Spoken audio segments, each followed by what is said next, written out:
Alors, bonjour à tous. Donc aujourd'hui, je vous propose une petite vidéo pour faire le corrigé du QCM que je vous ai proposé sur le contrat de vente. Alors, le plus simple, on va le faire ensemble. Je vais le faire et je vais vous donner les différentes explications aux réponses. Donc, on est parti. Je commence à répondre. Alors, si le réseau veut bien charger. Donc, on vous demandait, dans un contrat de vente, les parties désignent. Donc il fallait répondre ici les signataires du contrat. Donc évidemment, les parties du contrat ne sont pas les rubriques du contrat. Il y avait une petite question piège. Ce ne sont pas non plus les avocats. Ce sont bien donc les signataires et dans un contrat de vente, donc l'acheteur et le vendeur. Donc c'était assez simple. Un contrat de vente n'est pas valable s'il n'y a pas de signature. Alors vrai ou faux? Eh bien, il fallait répondre vrai. La signature est bien obligatoire et c'est elle qui permet de confirmer que le vendeur et l'acheteur donc sont bien d'accord sur le contrat. Question 3. On vous demandait 2 exemples de contrats que vous connaissez. Donc là, on en a vu quelques-uns en cours. Donc il y avait évidemment le contrat de vente. On pouvait également répondre le contrat de mariage. Hein, c'est un contrat qu'on crée quand 2 personnes se marient. Il y avait également, et je l'ai vu dans vos réponses, la convention de stage, qui est bien également un contrat. Alors, donc c'est un petit peu limité, effectivement. Donc vos réponses n'ont pas été prises en compte parce que le champ n'est pas suffisamment grand. Vous m'aviez donné d'autres exemples, donc je vous invite à aller un petit peu chercher sur Internet si vous avez besoin de trouver d'autres exemples de contrats. Ça peut être des contrats pour la construction d'une maison, ça peut être donc il y a toutes sortes de contrats qui existent. Le contrat de travail, hein, qui n'est pas un contrat de vente, qui engage donc 2 parties, un employeur et un employé. Question 4. La loi autorise à vendre une parcelle de terrain sur la planète Mars. Donc là, c'est faux, évidemment.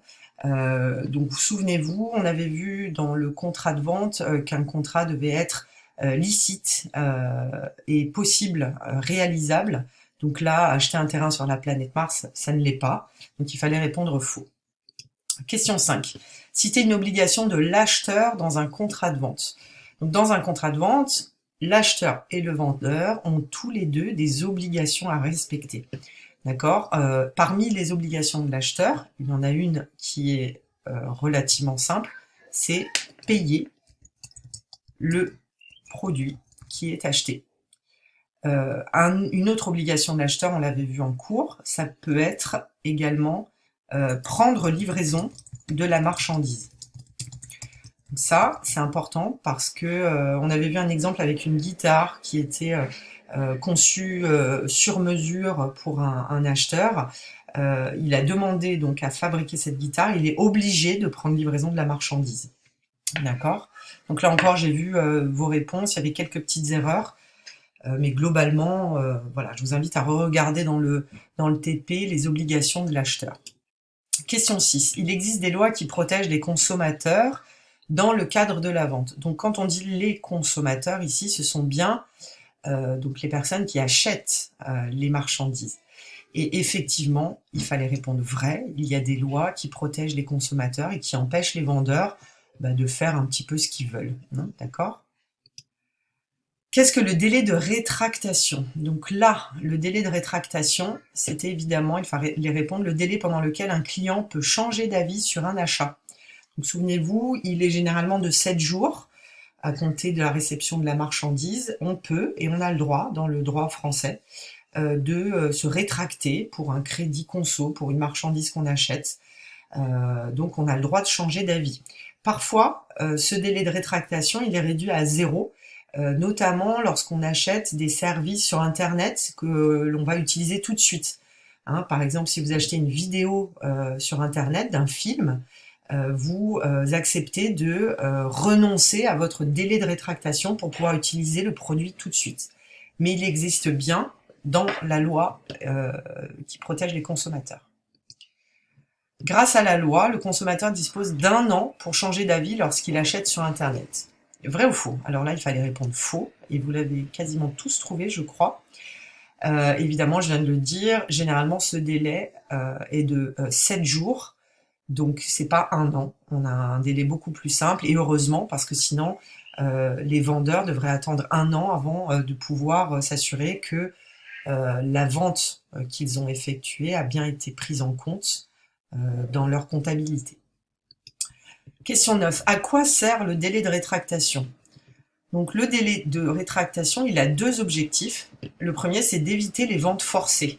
Hein, on a souvent dans les journaux entendu des histoires de personnes âgées qui se font démarcher à domicile pour vendre des matériels très chers. Parfois, les personnes achètent sans vraiment réfléchir ou en étant un petit peu forcées par le vendeur. Hein. Donc le fait d'avoir un délai de rétractation, ça permet justement de revenir sur son choix pendant quelques jours après avoir acheté le produit en question. Et il y avait une deuxième possibilité, ça permet effectivement au client un délai de réflexion supplémentaire. D'accord? Et enfin, je vous demandais ce qu'était un vice caché. Donc non, ce n'est pas un accessoire de bricolage, c'est un défaut d'un produit qui n'était pas visible à l'achat. Hein. Donc un vice, c'est un défaut. Et il est caché parce que lorsque vous avez acheté le produit, vous n'aviez pas le moyen de voir qu'il y avait ce défaut. Donc dans les contrats de vente, il y a souvent une protection du consommateur contre les vices cachés. Si vous recevez, je crois qu'il y avait quelqu'un parmi vous en cours, je me souviens plus qui, avait parlé d'un pantalon qui est arrivé tout déchiré ou d'un t-shirt, je me souviens plus très bien. Donc c'est un vice caché. La photo montrait un t-shirt non troué ou un pantalon non troué, il arrive troué. C'était pas visible à l'achat, donc là vous êtes protégé et vous pouvez vous faire rembourser de votre achat. Voilà, donc vous avez trouvé ce QCM facile, donc je rendrai un petit peu plus difficile peut-être le prochain. Donc voilà, je remercie donc tous les élèves qui ont répondu. Hein. Vous êtes plus de la moitié à avoir répondu à ce QCM. Ça permet voilà de continuer à garder un petit peu le lien sur ce contrat de vente. On a fait le tour de la leçon. Je vais vous transmettre donc le corrigé et puis une synthèse et ensuite on entamera une nouvelle leçon. Voilà, merci à tous pour votre attention et bonne fin de journée.